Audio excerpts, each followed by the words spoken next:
Feste pure, première épître de Pierre. C'est là où nous allons lire Pierre,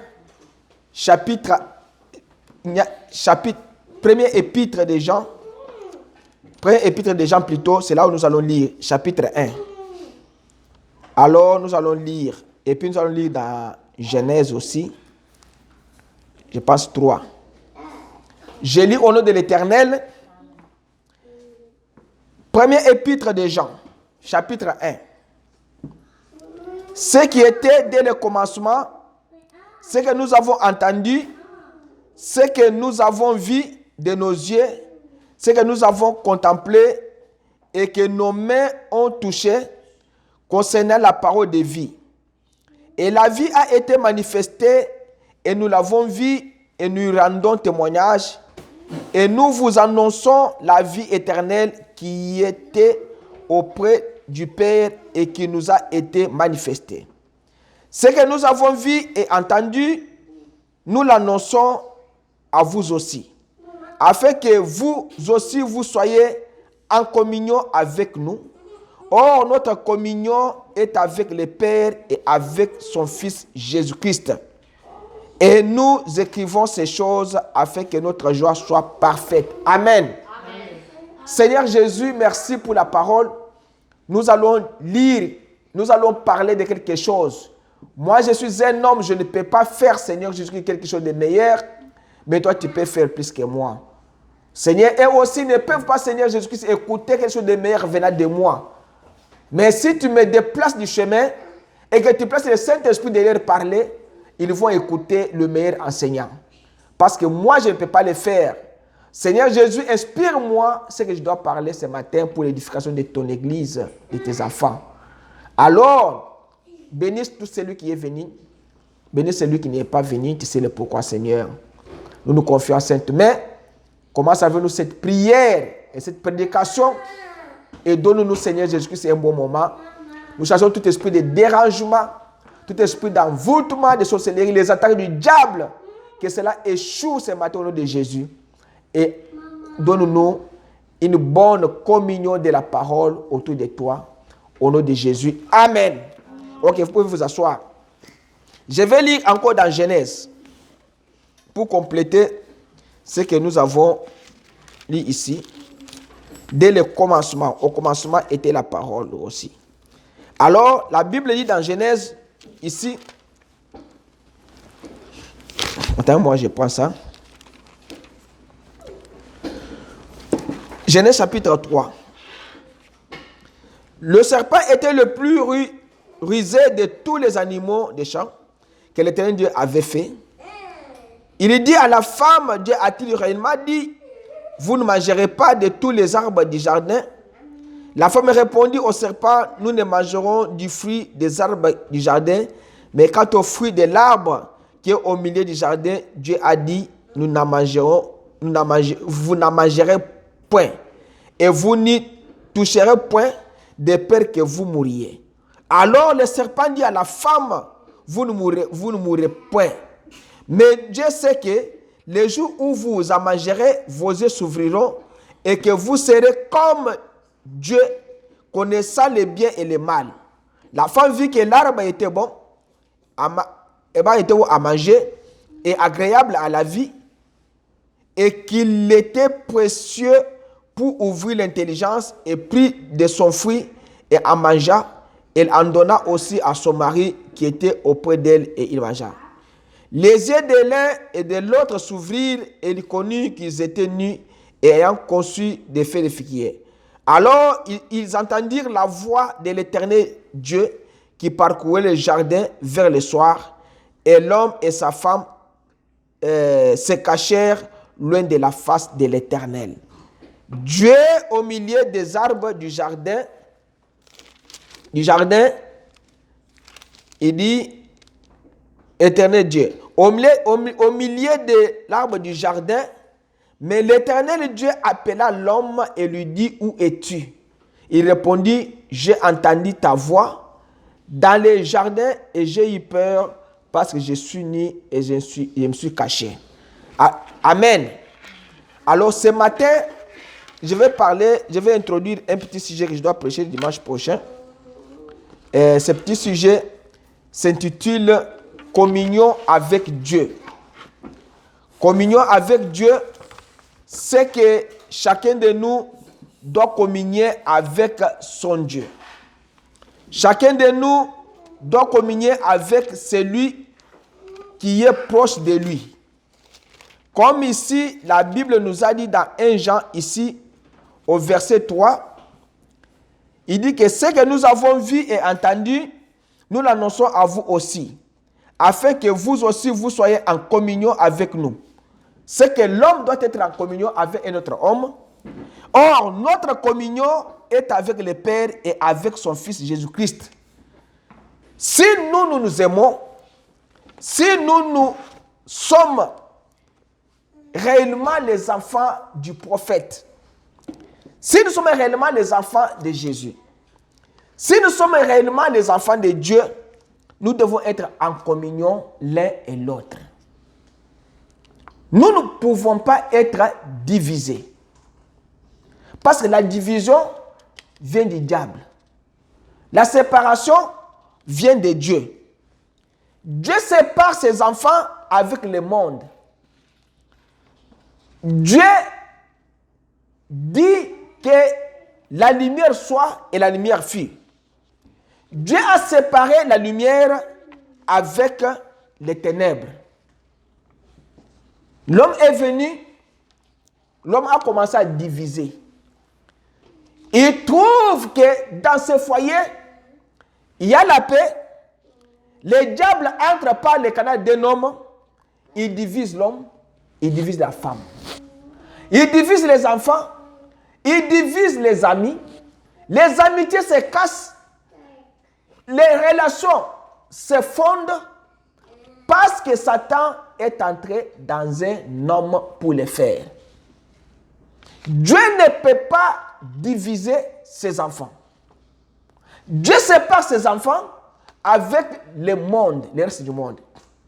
Parce que l'Esprit du Seigneur n'aime pas le monde. La Bible dit que celui qui aime le monde et les choses du monde, l'amour de Dieu n'est pas en lui. C'est que Dieu n'aime pas les choses que les gens font dans le monde.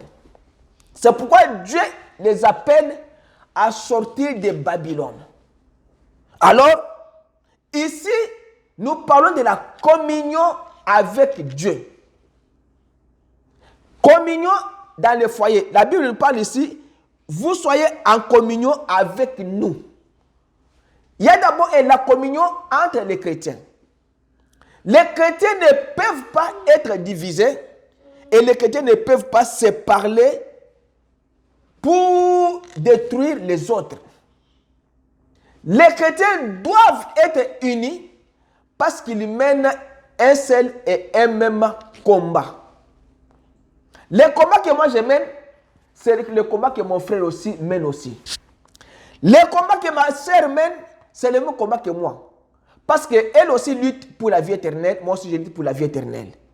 Personne n'est assuré de la vie éternelle, tel que nous sommes ici. Personne n'est assuré. Parce que Paul a dit que moi-même, ça c'est 1 Corinthiens 2, 27 là. 9, 27.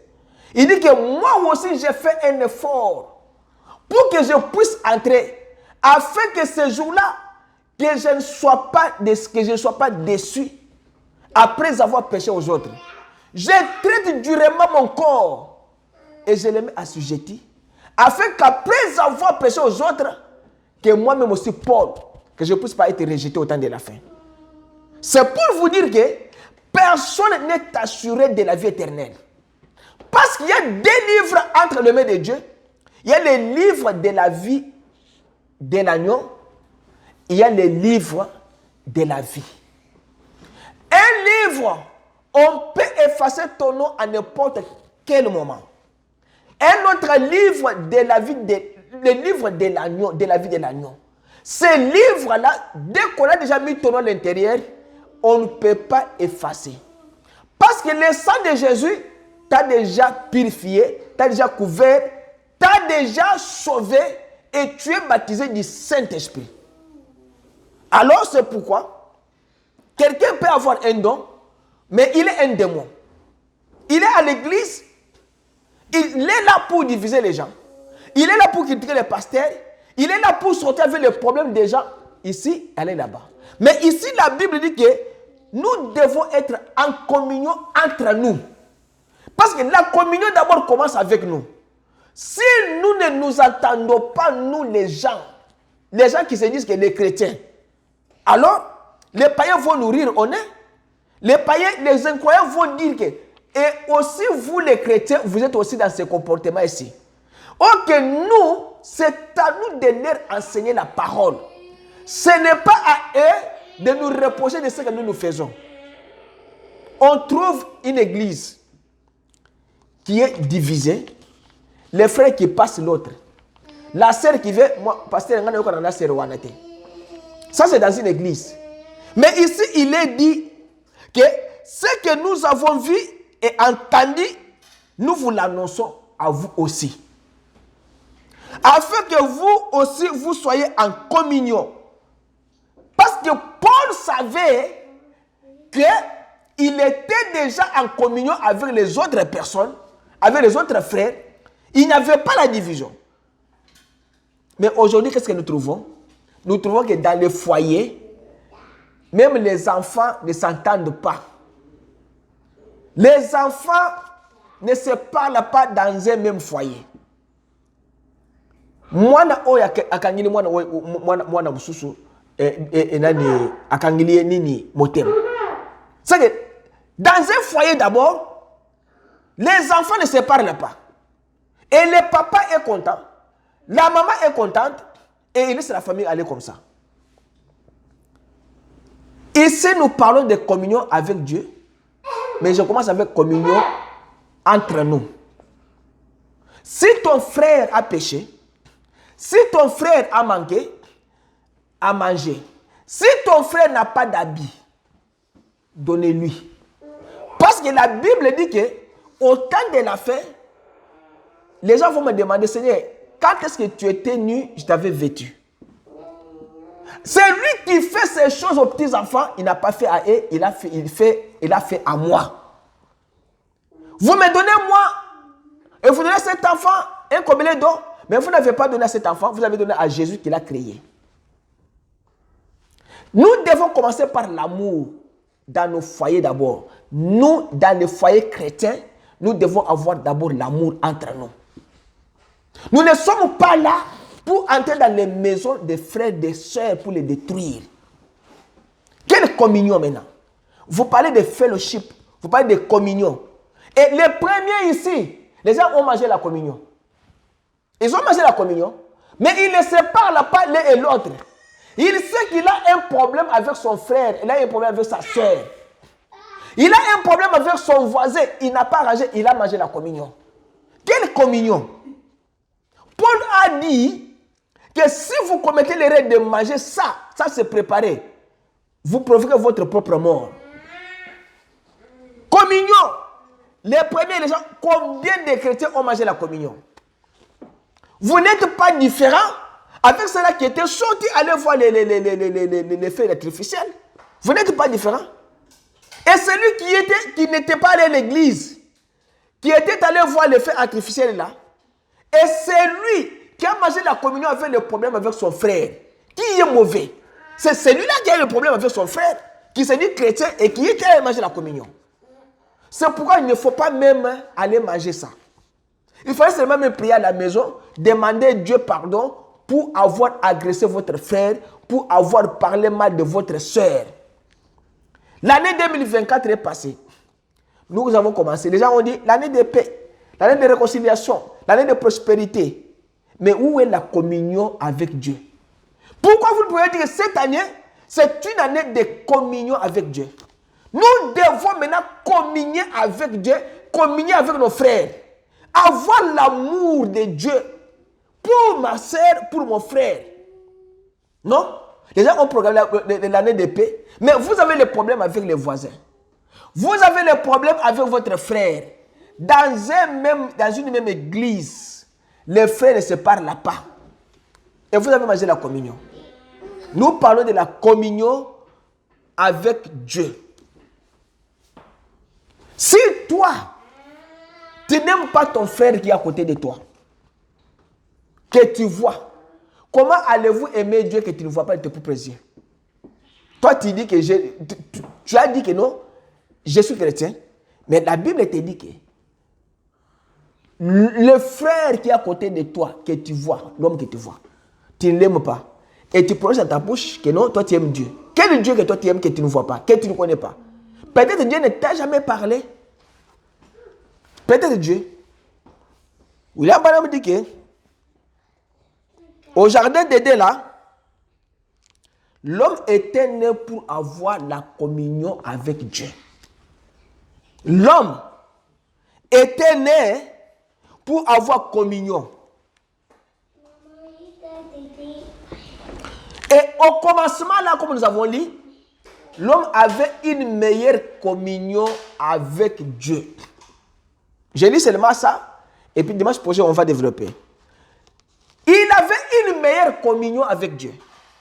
Mais la communion s'est cassée comment? Et qui a cassé la communion de l'homme avec Dieu? Qui l'a cassé? Biyoka yoka. C'est lui qui écoute beaucoup, commet aussi les péchés. La Bible dit que la langue qui parle trop ne manque pas de péchés. Maintenant, ton oreille à toi ne peut pas écouter ce que Dieu parle. Ton oreille écoute bien ce que l'homme parle. Il y avait une merveilleuse communion dès le départ entre l'homme et Dieu. Mais cela s'est cassé comment? Cela s'est cassé comment? Et Dieu descendait et il communiait avec l'homme comme nous avons lu dans Genèse 3 ici. Et la lumière sacrée de Dieu descendait dans le jardin d'Éden. Et Dieu venait chaque soir, il communiait avec l'homme. Il lui demandait comment va le lion, comment va le léopard, comment va l'aigle, comment va l'éléphant, comment va le poisson. L'homme répondait communion dans le foyer de Dieu. Alors, quand nous sommes sur la terre, nous devons communier avec les gens qui ont les mêmes objectifs avec nous. Vous ne pouvez pas communier avec des gens qui sont vos ennemis. William Branham dit que j'aime communier avec les hommes. J'aime sortir et m'entretenir avec des gens qui aiment le Seigneur. Qui est ton ami à toi? Toi, tu t'entretiens avec qui? Quelqu'un qui est en train de détruire la vie des autres, c'est celui-là qui est ton ami. William Branham dit que je vais m'entretenir avec des gens qui aiment le Seigneur. Les gens qui ont les mêmes objectifs que moi. Parce que moi, mon objectif, c'est d'aimer le Seigneur de tout mon cœur et de le servir et de le suivre lui et lui seul. Et communier avec eux parce que nous avons la même chose. Ça c'est dans l'église. Je vais communier avec quelqu'un qui a la même chose que moi. Mais qu'est-ce que la chose que toi tu as? Si tu as l'esprit du Seigneur, tu vas communier avec les gens qui ont l'esprit du Seigneur. Il ne faut pas aller dans les milliers communier avec les gens qui n'ont pas le même objectif que vous, qui n'ont pas la même chose qui est en vous. Il ne faut pas communier avec les gens qui n'aiment pas le Seigneur. Parce que cet homme-là, cette femme-là, va te détourner de la voie du Seigneur. Donc, William Branham dit que nos motifs sont les mêmes. Maintenant, quand vous êtes dans une église là, vous détruisez votre frère. Un frère qui est à l'église, un frère qui est sentinelle de notre frère. Un frère qui est en quête, comme on appelle quêtel, de notre frère. Il est en train d'observer sa vie. Il est en train de le suivre. Le frère a été placé là-bas pour suivre les diacres. Moi, je suis ici pour surveiller la sœur là. Non. Le frère est animé par un mauvais esprit. La sœur est animée par un mauvais esprit. Nous n'avons pas les mêmes motifs, les mêmes objectifs. Nous ne pouvons pas communier avec des gens comme ça à l'église. Si on trouve quelqu'un qui vient à l'église pour être quêtel, pour être sentinelle de notre frère, de notre soeur, il faut les chercher de l'église. Il a été placé là-bas pour voir seulement dans la vie des foyers. Oh, ce foyer-là, l'homme-là, cette femme-là, ces enfants-là, et cette sœur ici, et les pasteurs là-bas, et les diacres, les administrateurs. Ça, il faut les chercher de l'église. Il dit que nos idées sont les mêmes. Est-ce que dans une église, nous avons une même idée? Dans les foyers, nous avons une même idée. Est-ce qu'on peut avoir une même idée à l'église pour dire que, frère, dans cette église, nous avons des veuves, nous avons des orphelins, nous avons des hommes vieillards. On s'échange des idées. Nous avons des gens qui sont venus, qui n'ont pas de documents. Nous avons des cas de maladies. Est-ce qu'on peut s'échanger des idées afin de pouvoir relever les défis de ces gens? Est-ce qu'en communion, on doit avoir le même objectif, les mêmes idées? En communion, on doit avoir la même chose à nous qui doit nous unir. Et il dit, j'aime parler aux gens. Alors, souvent, nous communions beaucoup ensemble avec mon ami qui est assis ici. Et nous essayons tout simplement, nous asseyons tout simplement. Et nous parlons des choses parce que nous aimons ces choses. Qu'est-ce que vous parlez avec vos amis? Vous êtes en communion? Communion. Les premiers, les gens ont mangé la communion. Sans savoir même que communion c'est quoi. Mais ici, William Branham nous parle de communion avec Dieu. Avant d'aller en communion avec Dieu, vous devez être en communion entre vous. Alors, nous devons faire ce que la parole de Dieu nous recommande. La parole de Dieu nous recommande de nous aimer les uns les autres. On ne peut pas avoir la communion sans l'amour. On ne peut pas avoir la communion sans la confiance. On ne peut pas avoir la communion sans avoir les mêmes idées, les mêmes objectifs. Parce que le soleil et la lumière et les ténèbres n'ont pas le même objectif. Parce que le soleil fait croître les herbes, fait croître les plantes, fait manger les animaux. La lune ne peut pas le faire. La lune ne peut pas faire pousser un arbre. Jamais. Celui qui fait pousser l'arbre, c'est le soleil. J'ai demandé à quelqu'un à l'hôpital. À Dallas, il n'y a pas beaucoup d'arbres. C'est le désert, bien sûr. Mais il y a des arbres comme ça qu'on peut voir que les gens ont fait. Ils sont allés prendre les arbres peut-être dans d'autres États. Ils ont planté ici. Et il y a des autres arbres qui sont là-bas. Maintenant, je lui ai posé la question. Mais il fait chaud. Pourquoi ces arbres ici et Kaukakate? Alors, il me répond que il y a les autres arbres. Pour que les feuilles sortent, il fallait qu'il y ait un soleil accablant. C'est que le soleil accablant que vous voyez là-bas, 90 degrés là, quand vous souffrez là, il y a un arbre quelque part qui pousse. Mais la lune ne peut pas faire pousser l'arbre. La lune ne peut pas faire croître l'herbe. Non, c'est le soleil qui le fait. C'est pourquoi le soleil et la lune n'ont pas les mêmes objectifs. C'est pourquoi la lumière et les ténèbres ne peuvent pas cohabiter ça parce qu'ils n'ont pas les mêmes objectifs.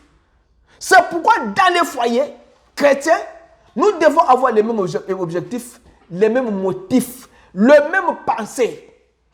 Avoir pensé mal de ton frère, on peut dire que c'est un crime. Il faut surveiller les caméras.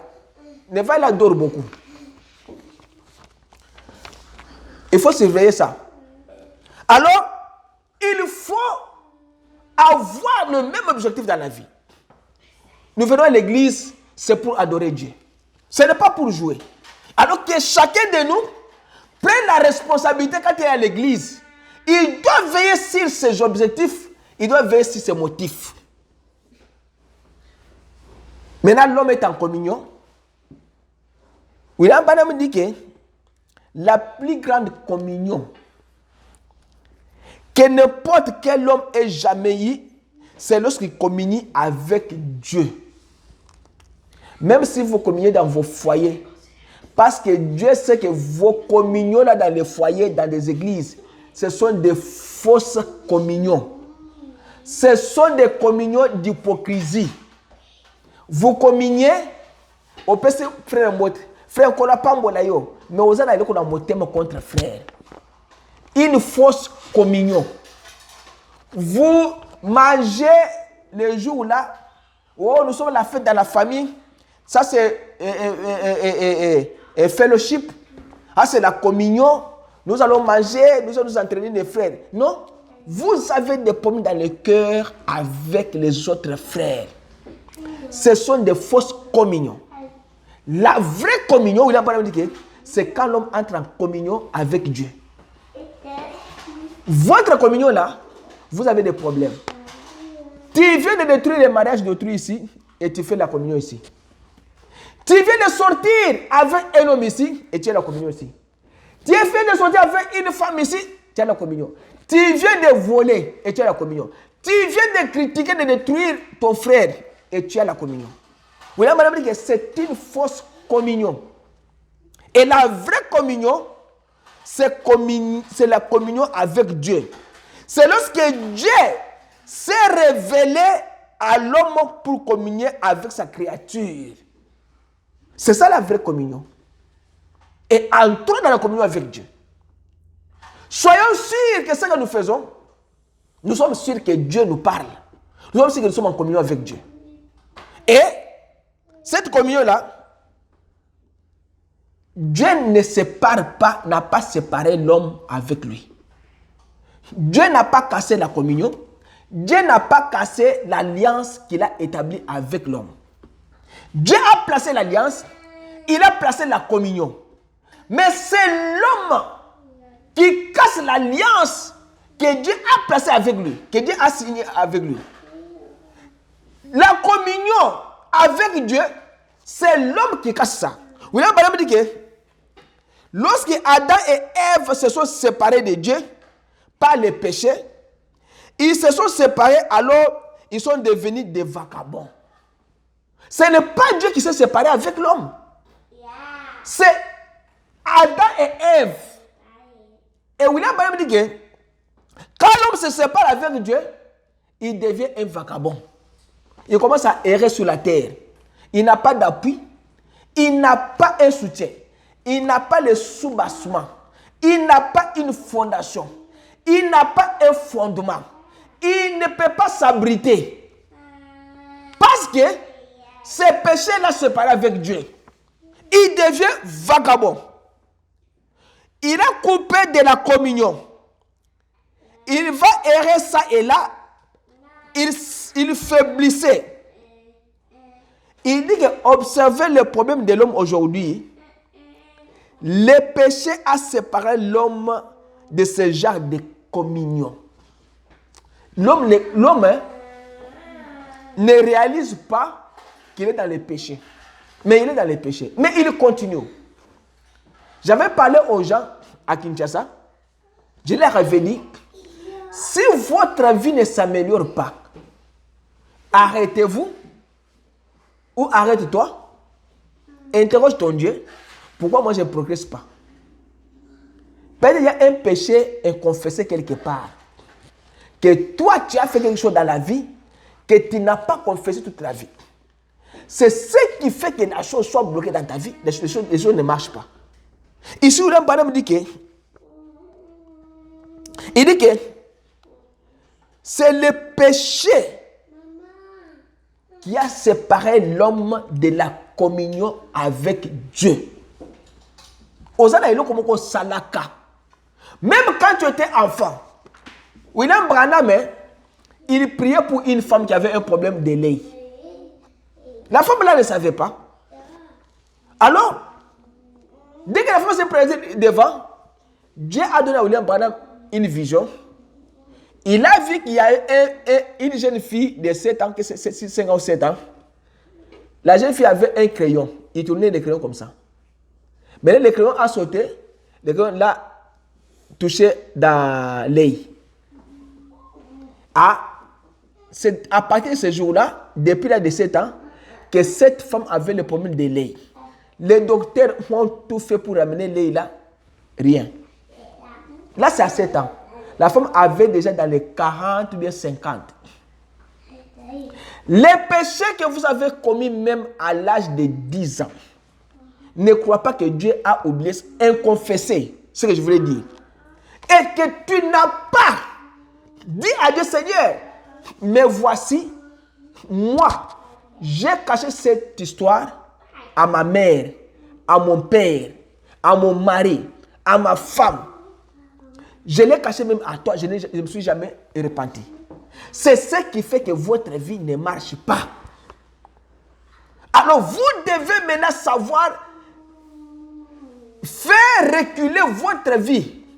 Savoir maintenant que qu'est-ce qui a fait que ma communion avec Dieu se casse. Pourquoi même ma prière, Dieu ne répond pas à la prière.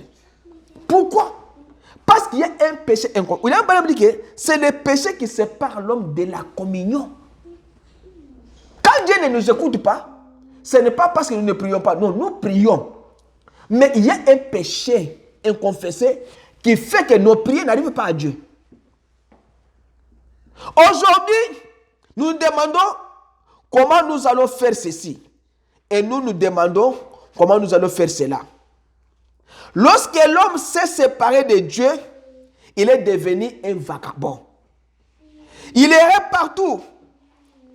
Combien c'est le tableau ce jour? Lorsque l'homme sort complètement de la communion avec Dieu, cette semaine, il est un méthodiste. La semaine suivante, il est baptiste. Et ensuite, il est ceci. Et cela. Il erre ça et là. Il est ballotté à tout vent de doctrine. Le cœur devrait être affermi. Je ne dis pas que vous devez être méthodiste, baptiste ou quoi que ce soit. Vous devez être en ordre avec Dieu. Et quand ce péché-là est là, l'homme commence à aller. Église, oh, ok. Il part ici. Le passé là est mauvais. Il part là-bas. Ah, la sœur là, moi je ne l'aime pas. Il va ici, oh, le frère là, ah, moi je ne l'aime pas. Parce qu'il y a un péché. C'est comme ça qu'il commence à être ballotté. Il commence à aller de gauche, il commence à aller à droite. Alors, Dieu veut ramener l'homme à la communion. Alors, ainsi, lorsque Dieu vit que l'homme était sorti de la communion, alors il lui fallait faire quelque chose pour ramener sa créature là où il pourrait de nouveau avoir son cœur. Là où l'homme peut retrouver son chemin. Voyez? Dieu devait maintenant avoir un moyen par lequel il pouvait ramener encore l'homme à la communion. Et il n'y avait pas un autre moyen que Dieu pouvait ramener l'homme à la communion. Il y avait un seul moyen que Dieu avait déjà prévu pour ramener l'homme à la communion. Parce que l'homme, quand il a péché, l'homme est allé se faire le feu de figuier pour cacher ses péchés. Non. Et quel que soit ce que l'homme pouvait faire dans les péchés, devant Dieu, il était nu.